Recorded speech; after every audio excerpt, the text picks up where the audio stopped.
Hello, I'm Mark Baer. You're watching YourTown Television. I'm with Cindy Wu, violinist, and Cindy has just completed a series of concerts for the community, and it was an amazing season. And so let's just talk about what you've done. Thank you so much, Mark. Thank you for having me. I mean, I love talking to you about music. I feel like there's something we really connect about what I'm doing here. So I curate chamber music programs, and that's something that I actually have been doing for a long time. But since I moved here, I decided that I want to do it for our own community here, and I have created concerts at my home that were called Sun-Kissed Mozart, and I also have curated some programs for Hidden Valley Music, and that's in Carmel Valley. And then so I think this year it was a total of 10 concerts. You put this series together. Mm-hmm. You recently moved to the community, Yeah. and they were magnificent. So let's talk about how you assembled these. So the process is what actually makes me the most happy, actually, because I'm a musician, so I absolutely love music. I am a music nut. So when I'm curating programs, I listen to so much music. I'm listening to all kinds of things that I have always loved, listening to things I've never heard. I'm learning about composers, learning about history of different pieces. I mean, it's like a dream research job when I'm curating programs.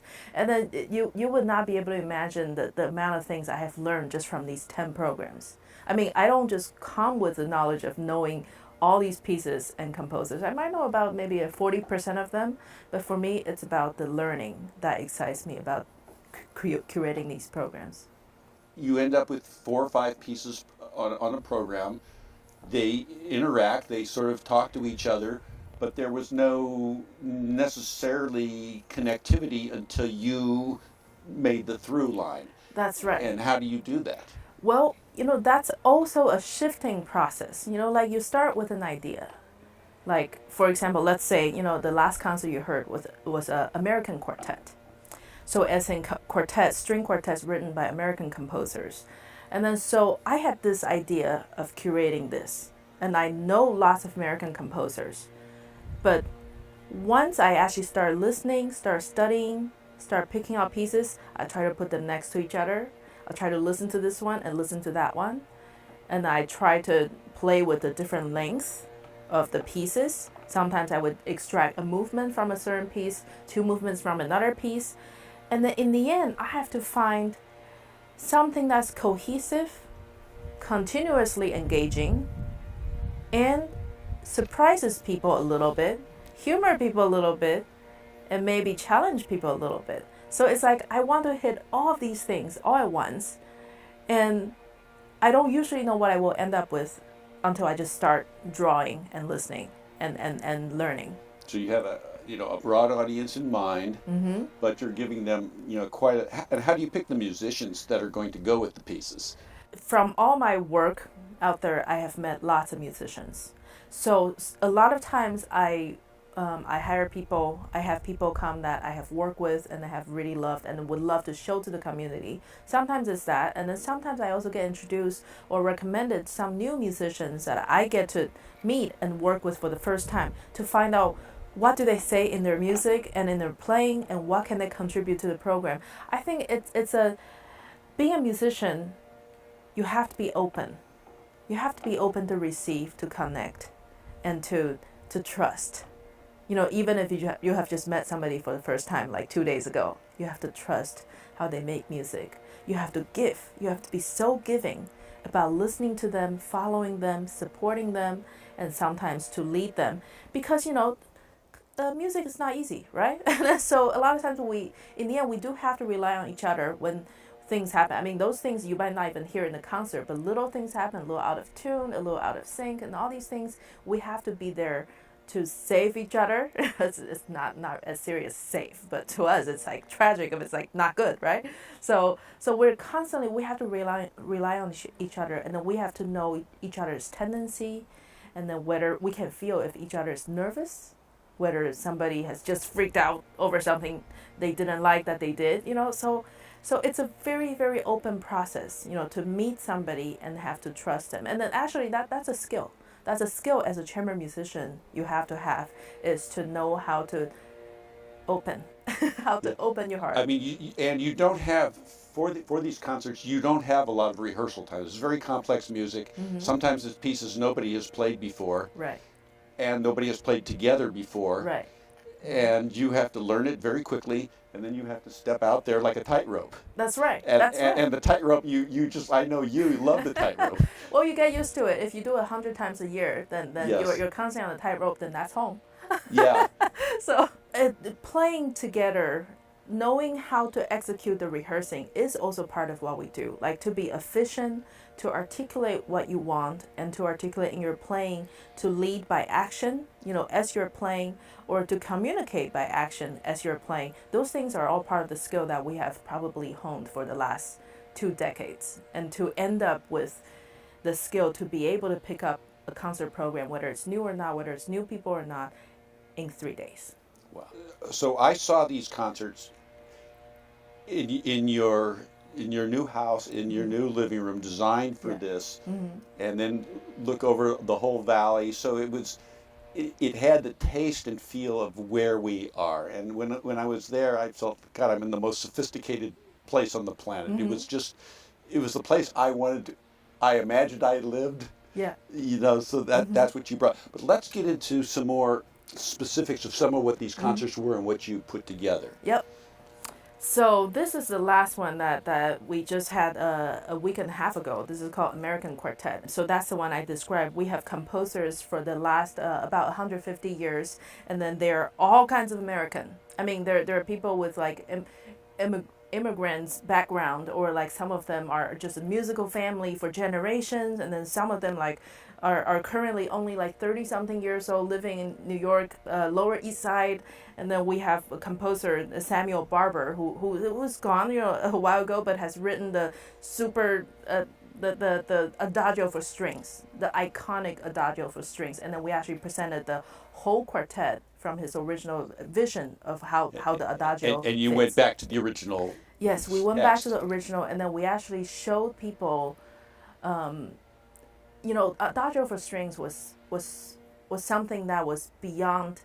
He could not even understand his own genius.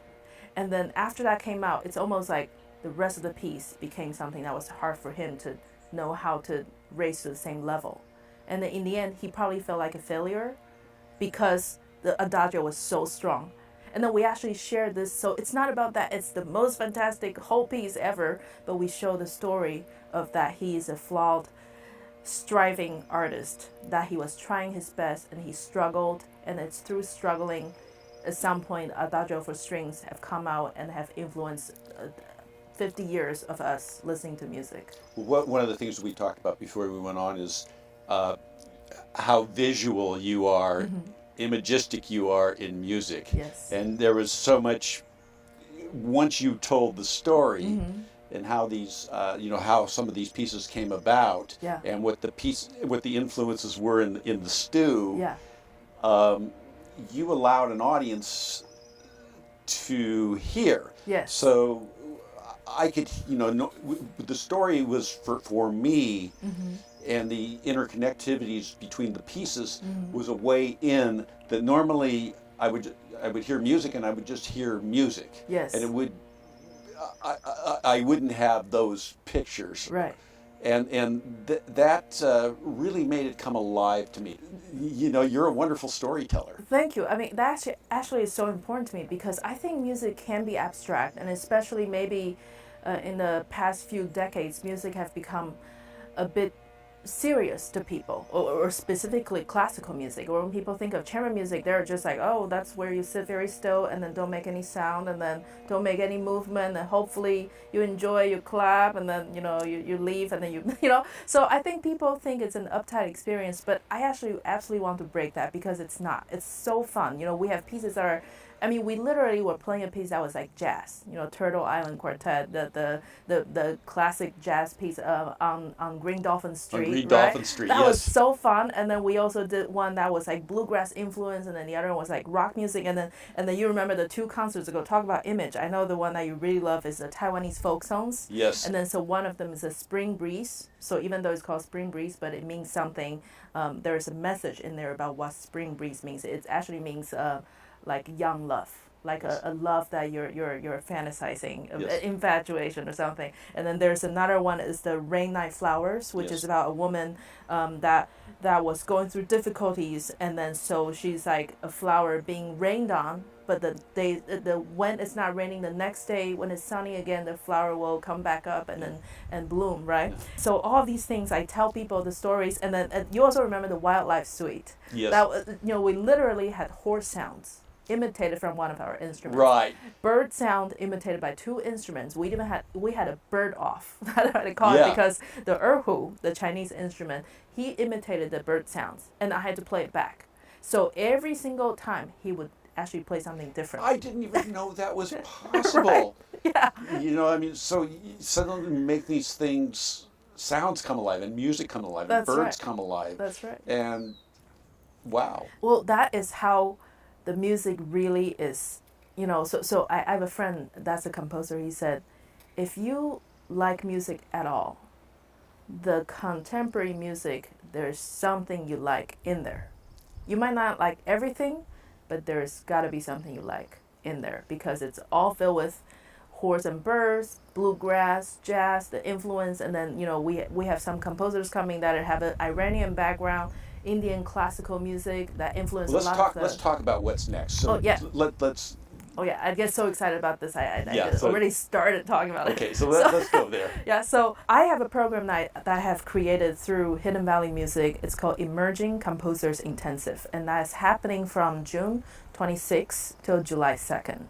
It's extremely exciting because we're having eight young composers between the age of 17 and 31 that are really the best young composers in the world, coming from all over. We have a composer in Peru, Shanghai, and all over the States. And they're all bringing a complete different flavor of their own composition into Carmel Valley, at Hidden Valley. And then we're going to premiere their works. And actually, if you look on their social media or their website, there's already so many stories we have told about them and then what inspired their music. And also super exciting is that we're having Fred Child, who is the host of Performance Today, American Public Radio, on the NPR station, Yes. a show on the NPR station that is about all the current performances happening all over the world. And then he's the host. He's joining us for the program. Wow. And then 2 out of the 8 young composers will get chosen to be featured on next season's Performance Today show. And then so that's what we also really need, is we need people to come help us vote. If you come to both of the final concerts and hear all 8 composers' works, you can get a ballot to help voting for the winners. This is kind of just major stuff. I cannot tell you how excited I am. It makes me just like, I don't ever stop working because I love it. We say for many musicians, just the competency is the competency is what you're after. Mm-hmm. But for you, the competency and the expertness is the starting place. And kind of what are the things that you're looking for in art? And what Cindy Wu, the artist. Who are you? Well, you're absolutely right that I think that competence is the starting point. Because, I started playing when I was 6.5. And then so it doesn't mean that I'm perfect here.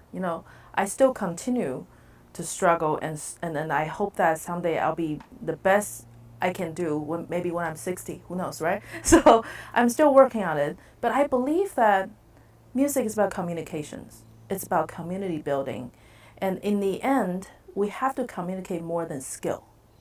We have to communicate something that is truly a common language between us, which is our appreciation for birds, appreciation for young love, for strength, to relate to composer's story. And I think that in the end, we do have to know that we are the medium for a bigger message. My mission, that I constantly think about, and I actually want to also teach our emerging composers that are coming, is that even if we can think of it as a selfish reason, but if we want to work in music in this field that we love so much, we have to help the community of music thrive. You were saying, what if classical music dies? That's right. So let's talk about that. That's right. So there has been a discussion for decades about whether classical music is dying. And the thing is that, I don't know if it truly is, but I only want to do everything I can to make it engaging, for all generations. Because I actually, I think classical music has no barriers. Maybe there's a certain image that has been created, before, that has to be about people dressing up and then go to a concert hall and then, and then sit very quietly. But you remember at our concerts, people are literally like this close. Yeah. People are this close and seeing us interact with each other, and then I'm talking to the audience. Some people talk back, right?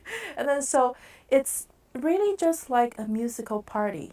It's exactly what you did. Yes, we share what we love about music, what's fun about music, what's humorous about the music we play with the audience, and everybody understands humor, everybody understands fun, and everybody has different styles of music they like, and then we give it all through the medium of chamber music.